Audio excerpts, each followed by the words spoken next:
Hello, everyone. Welcome to the Fearfully and Wonderfully Me podcast, a podcast designed to help you become the leader you are destined to be.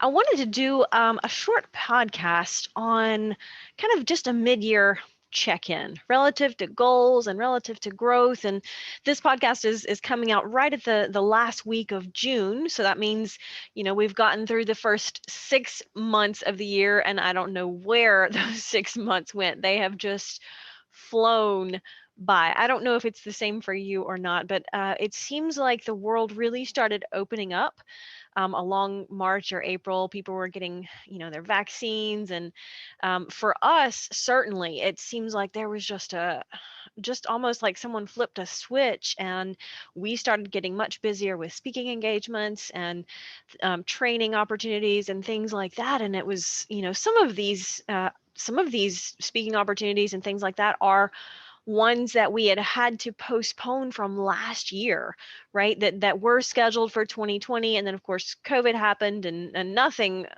in 2021 according to plan. And so some of these events were speaking opportunities were some that were booked for maybe spring or summer of last year, but have had to be postponed a couple of times just due to COVID. And so we've been busy lining some of those up, and just been super blessed to have some opportunities come our way, but we've been busy. And so, all that to say, it feels like the first half of this year just evaporated. That's what I like to say, is it feels like it evaporated, like poof, it's gone. So I wanted to do just a short podcast now that the first 6 months of the year have flown by, and we're looking at the next 6 months of the year, right? It's kind of a good time, just a natural time to sit down with yourself and go, relative to where I want to be at the end of 2021, right? Where do I want to be at the end of this year? Where did I start at the beginning of this year? How much progress have I made? If I haven't made as much progress as I want, why not, right? Is there a good reason? Or maybe there was just a detour, or life handed you a detour. Maybe you needed to take a different direction, and that's okay, right? Renegotiating those goals, or just reevaluating them. But but I think it's a natural time. For me, it's almost something I do quarterly, but particularly at the end of 6 months, right? Where am I relative to what I wanted to be doing this year? And am I making progress toward the goals? But kind of a just a natural sidebar here as we talk about that in that conversation. And I've touched on this before in previous podcasts, but I think it's so powerful that I want to dig into that just a little bit more. As we're talking about goals, whatever your goals are for this year, personal, professional, maybe you had fitness goals or health goals. Maybe like me, your goal was to just decrease the amount of cheese crackers you were eating. And boy, that has been a tough one for me this year. And that seems so insignificant when I say that. And half of you are probably thinking, Ria, why was giving up cheese crackers a big deal? But honestly, it was just one small thing that would help me improve my health, right? I mean, there's nothing really healthy for you in cheese crackers.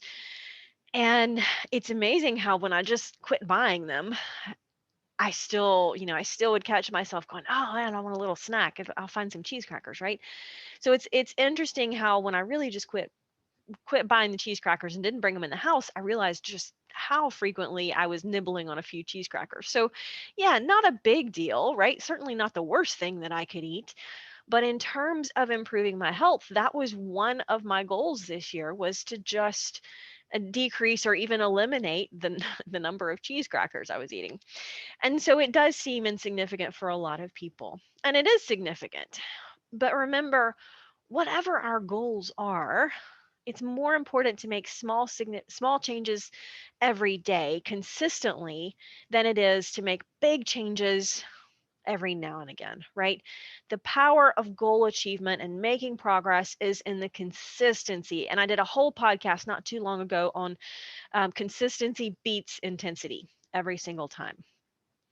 So that is a little bit of a sidebar to talk about, the small changes that we want relative to our goals. I just wanted, one of my goals was to get a little bit healthier this year. How could I do it? Giving up a little bit of junk food. That's one way I can get healthier, right?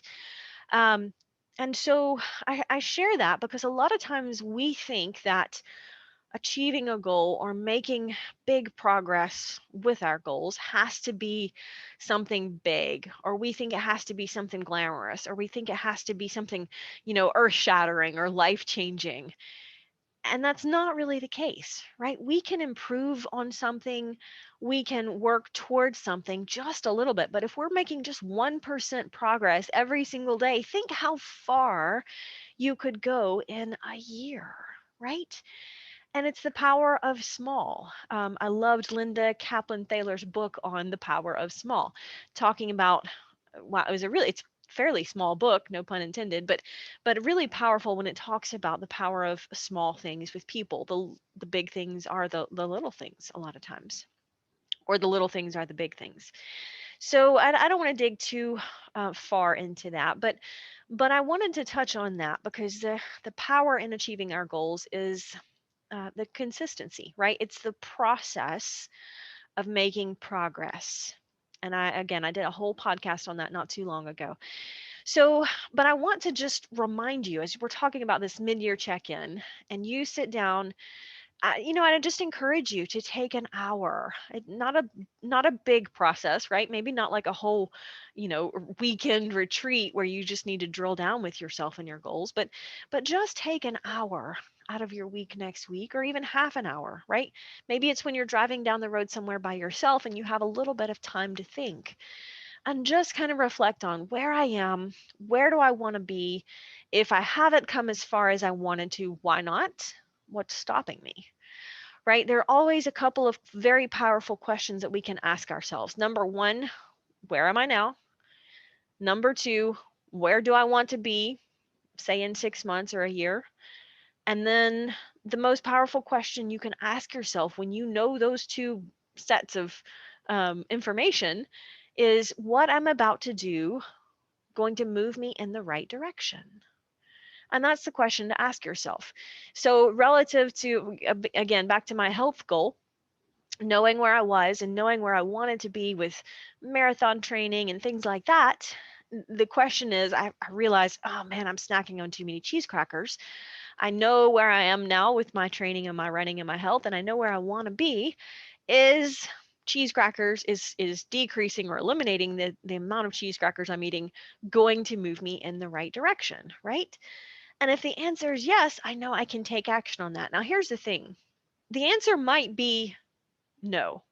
And you might still choose to have a few cheese crackers or whatever that analogy looks like for you, right? But it's raising that level of awareness so that we can be more intentional about our actions, right?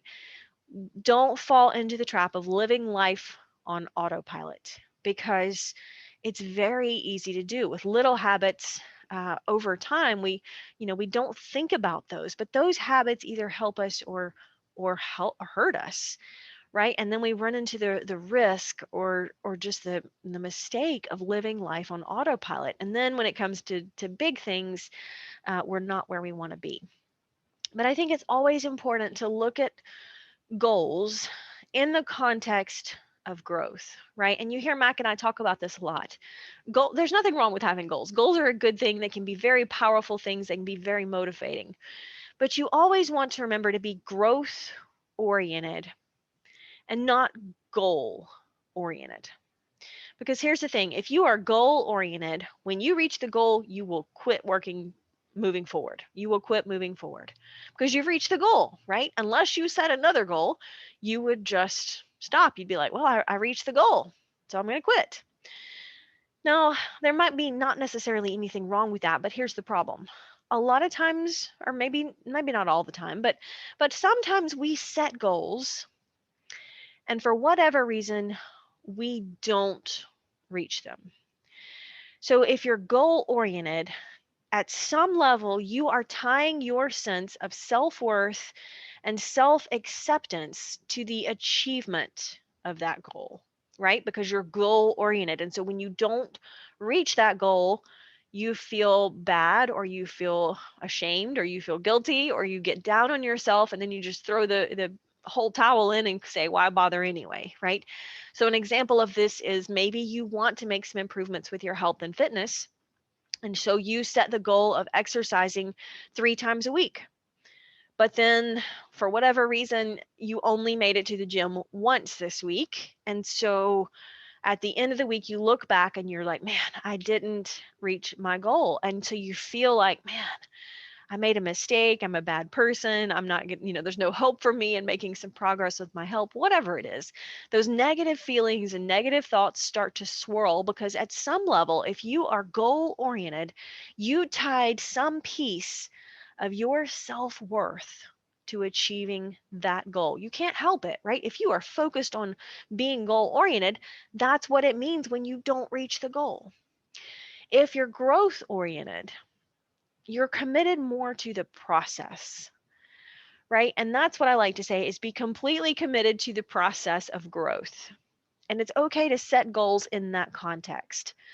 But when you set goals in the context of growth, you're not attaching your sense of self-worth to them. You're focused on the process. So you are completely committed to the process, but you are detached from the outcome.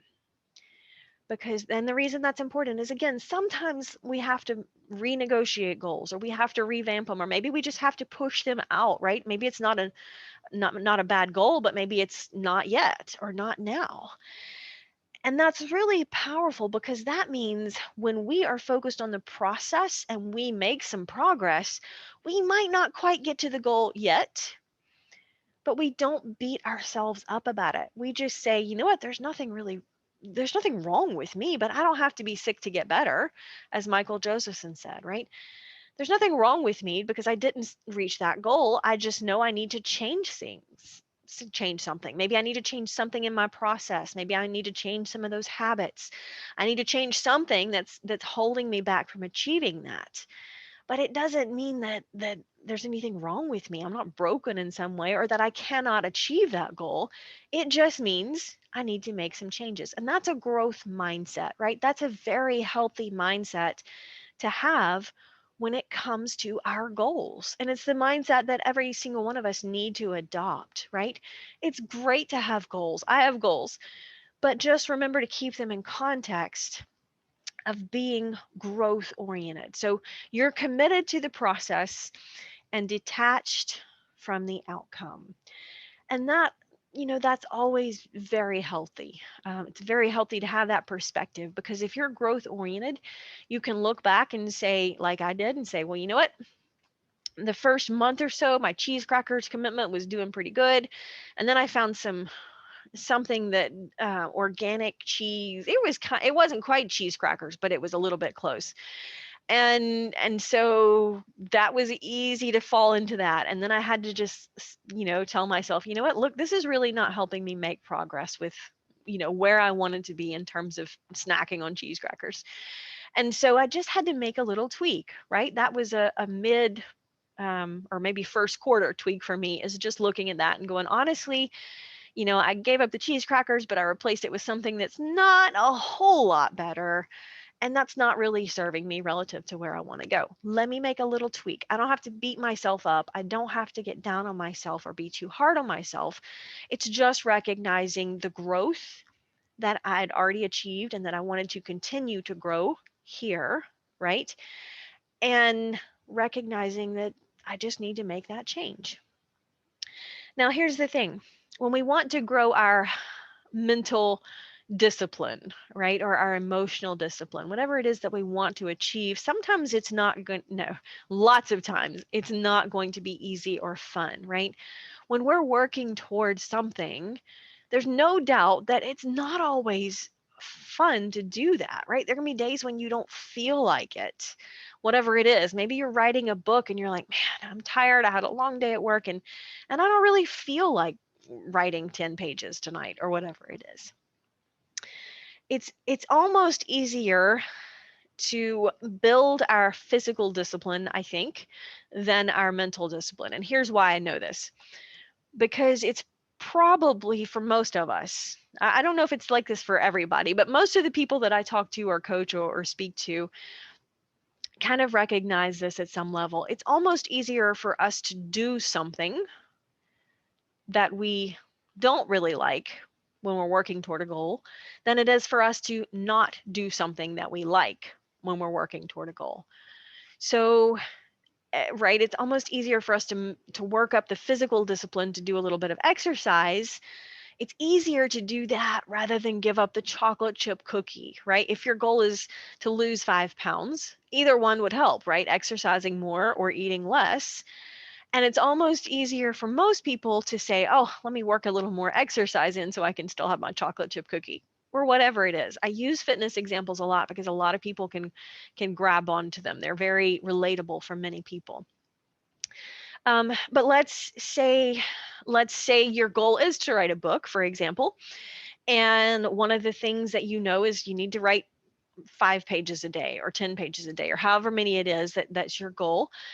It's almost easier for you to do that than it is for you to say no to some of the other activities that are preventing you from doing that. And so what will happen is if that's your struggle, is you'll write the pages, but you'll stay up too late to do it because you wanted to binge watch Netflix, right? You see what I'm saying?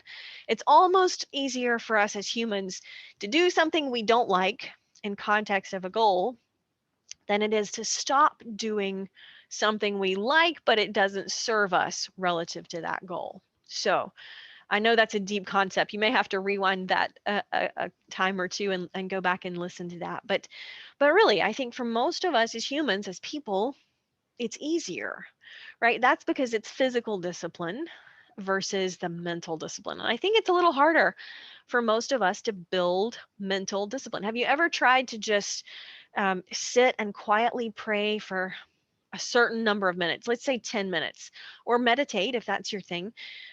Have you ever tried to do that and you sit down and you start your, you look at the clock and you're like, okay, I'm just gonna, for 10 minutes, I'm gonna turn everything off and I'm gonna give total focus to this.